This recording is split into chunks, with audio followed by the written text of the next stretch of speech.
Final match દરમિયાન king Kohli અને શુભમન ગિલ વચ્ચે મેદાન પર થયેલી તકરાર પાછળનું અસલી કારણ શું હતું? જીત બાદ વિરાટ કોહલીએ એવું તે શું કહ્યું કે કરોડો ક્રિકેટ ફેન્સના દિલ જીતી લીધા? વર્ષ 2009, 2019 અને 2016ની હારનું દર્દ ભૂલીને આરસીબીએ આખરે કઈ રીતે બીજી વાર આઈપીએલની ટ્રોફી પોતાના નામે કરી? ગુજરાતના મધ્યમ ક્રમના બેટ્સમેનોને ઘૂંટણીએ લાવનાર આરસીબીના કયા બોલરે સૌથી વધુ 3 વિકેટ ઝડપી? નમસ્કાર દર્શક મિત્રો, ધ લોકસત્તા શોમાં આપનું સ્વાગત છે. આઈપીએલની હાઈ વોલ્ટેજ ફાઇનલ મેચમાં એક મોટું ઉલટફેર જોવા મળ્યું છે. અમદાવાદના નરેન્દ્ર મોદી સ્ટેડિયમમાં રવિવારે રોયલ ચેલેન્જર્સ બેંગલુરુ અને ગુજરાત ટાઇટન્સ વચ્ચે રમાયેલી ફાઇનલ મેચમાં આરસીબી બીજી વાર ટ્રોફી જીતી ગયું છે. ફાઇનલમાં આરસીબીને જીતવા માટે 156 રનનો ટાર્ગેટ મળ્યો હતો, જેને તેણે આસાનીથી પાર કરી લીધો હતો. નોંધનીય છે કે આરસીબી આ પહેલા વર્ષ 2009, 2011 અને 2016માં પણ આઈપીએલની ફાઇનલમાં પહોંચી હતી, પરંતુ ત્યારે ખિતાબ જીતી શકી નહોતી. આ ઐતિહાસિક મેચમાં વિરાટ કોહલી કેન્દ્ર સ્થાને રહ્યા હતા. તેમણે ઓપનિંગમાં આવીને છેક સુધી બેટિંગ કરી અને ટીમની જીતમાં સૌથી મોટી ભૂમિકા ભજવી હતી. આ મેચ દરમિયાન મેદાન પર એક એવો ડ્રામા સર્જાયો જેણે બધાના શ્વાસ અદ્ધર કરી દીધા હતા. અહેવાલો મુજબ મેદાનમાં વિરાટ કોહલી અને ગુજરાતના કેપ્ટન શુભમન ગિલ વચ્ચે નાની એવી તકરાર પણ જોવા મળી હતી. મીડિયા અહેવાલો અનુસાર આ ઘટના ત્યારે બની જ્યારે આરસીબી 16મી ઓવરમાં જીતથી માત્ર 11 રન દૂર હતી. અરશદ ખાનની ઓવરમાં વિરાટ કોહલીએ મિડ ઓફમાં શોટ માર્યો અને શુભમન ગિલે આગળ વધીને ડાઈવ મારીને કેચ કર્યો હતો. એક તબક્કે એવું લાગતું હતું કે વિરાટ કોહલી આઉટ થઈ ગયા છે અને ગુજરાત ટાઇટન્સના ખેલાડીઓએ પણ તેની ઉજવણી શરૂ કરી દીધી હતી.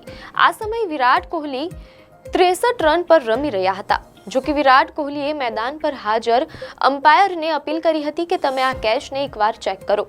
આ સમયે વિરાટ કોહલી કેચ કરનાર શુભમન ગિલ સાથે પણ કંઈક ચર્ચા કરતા જોવા મળ્યા હતા અને તેમણે મેદાન પરના અમ્પાયરને પણ પોતાના ડાઉટ અંગે પૂછ્યું હતું. એ પછી જ્યારે રિપ્લે જોવામાં આવ્યો ત્યારે ટીવી અમ્પાયરને જણાયું કે બોલ જમીનને અડી ગયો હતો, જેને કારણે વિરાટ કોહલીને નોટ આઉટ જાહેર કરવામાં આવ્યા હતા. ગુજરાત ટાઇટન્સ સામેની આ ફાઇનલમાં કોહલીએ ફરી એકવાર સાબિત કર્યું કે તેઓ ક્રિકેટ જગતમાં ચેઝ માસ્ટર તરીકે કેમ જાણીતા છે. વેંકટેશ અય્યર અને વિરાટ કોહલી આરસીબી તરફથી ઓપનિંગમાં આવ્યા હતા. મેચની શરૂઆત સારી રહી હતી, પરંતુ મોહમ્મદ સિરાજની બોલિંગમાં અય્યર રબાડાને કેચ આપી બેઠા. વેંકટેશ અય્યરે 16 બોલમાં 32 રનનું યોગદાન આપ્યું હતું. અય્યરના આઉટ થયા પછી પણ વિરાટનું બેટ સતત ફરતું રહ્યું. અહેવાલોમાંથી પ્રાપ્ત માહિતી મુજબ વિરાટ કોહલીએ ચોથી ઓવર લઈને આવેલા કગીસો રબાડાની લાઇન લેન્થ જાણે કે બગાડી નાખી હતી.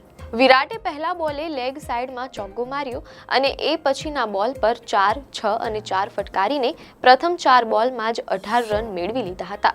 આરસીબીની પહેલી વિકેટ પડ્યા બાદ બેટિંગમાં આવેલા અન્ય બેટ્સમેનો મોટી ઇનિંગ રમી શક્યા નહોતા અને વહેલા આઉટ થઈ ગયા હતા, જેમાં દેવદત્ત 1 રન, રજત પાટીદાર 15 રન અને કુણાલ પંડ્યા 1 રન કરીને આઉટ થઈ ગયા હતા.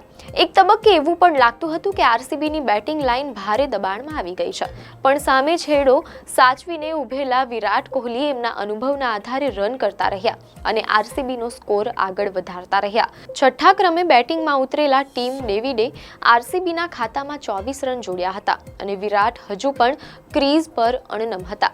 આ સમયે ગુજરાત ટાઇટન્સના બોલરોએ આરસીબીની વિકેટો પાડવાની ઘણી મહેનત કરી, પરંતુ ધીમે ધીમે સ્કોર આગળ વધતો રહ્યો અને આરસીબી જીતની ખૂબ નજીક પહોંચી ગયું.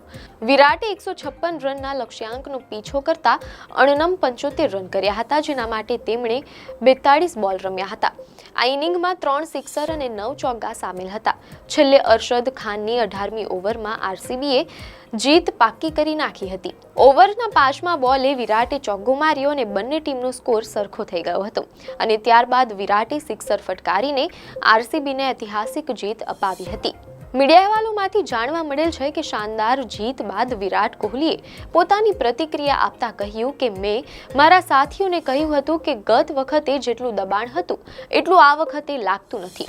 સૌની શાનદાર રમતનું સંયોજન જોવા મળ્યું. બ્રેક પછી અમને થોડી હાર મળી, પણ અમે ટોપ પર જ ફિનિશ કરવા માંગતા હતા. આ મેચની શરૂઆતની વાત કરીએ તો આરસીબીએ ટોસ જીતીને પહેલા બોલિંગ કરવાનો નિર્ણય કર્યો હતો. જો કે ગુજરાત ટાઇટન્સની શરૂઆત સારી નહોતી રહી. ક્વોલિફાયર 2માં મેચના હીરો રહેલા શુભમન ગિલ અને સાઈ સુદર્શન ફાઇનલમાં ચાલ્યા નહોતા. ફાઇનલની ઓપનિંગમાં આવેલા કેપ્ટન શુભમન ગિલ અને સાઈ સુદર્શન તેમનું પહેલા જેવું પ્રદર્શન ફાઇનલમાં કરી શક્યા નહોતા. અહેવાલો મુજબ સાઈ સુદર્શન માત્ર 12 રન અને ગિલ પણ માત્ર 10 રન કરીને પેવેલિયન ભેગા થઈ ગયા હતા. એટલે કે બંને ખેલાડી આઉટ થયા ત્યારે ગુજરાતનો સ્કોર માત્ર 30 રન હતો. પહેલી 4 ઓવરમાં જ આ બે મુખ્ય ખેલાડીઓ આઉટ થઈ જતા ગુજરાત ટાઇટન્સ શરૂઆતથી જ દબાણમાં આવી ગઈ હતી. મીડિયા અહેવાલોમાંથી એમ પણ જાણવા મળેલ છે કે ફાઇનલમાં શરણાગતિ સ્વીકાર્યા બાદ કેપ્ટન શુભમન ગિલે હારનું કારણ જણાવતા કહ્યું કે જો અમે 180 થી 190 રન બનાવતા તો આ સારી મેચ હોત. પહેલી 3-4 ઓવરમાં ઝડપી બોલરોને સારી મૂવમેન્ટ મળી હતી અને અમે શરૂઆતમાં વિકેટ ગુમાવીને તેમાં જ મૂવમેન્ટ ખોઈ નાખી હતી. ગુજરાત ટાઇટન્સના બેટ્સમેન જ્યારે મેદાનમાં ઉતર્યા ત્યારથી જ આરસીબીના બોલરોએ જોઈ વિચારીને બોલિંગ કરી અને ગુજરાત ટાઇટન્સની બેટિંગ લાઇનને સંપૂર્ણ કાબૂમાં રાખી હતી.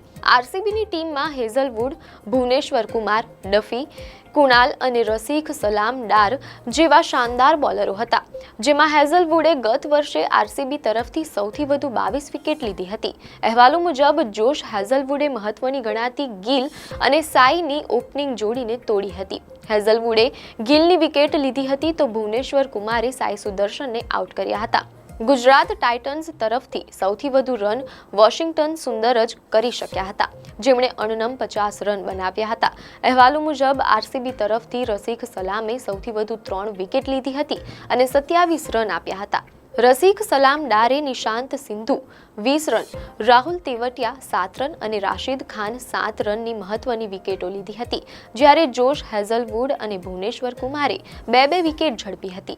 આરસીબીના બોલરોની બોલિંગ એટલી ચુસ્ત હતી કે ગુજરાતના બેટ્સમેનો 20 ઓવરમાં માત્ર 3 સિક્સર જ મારી શક્યા હતા.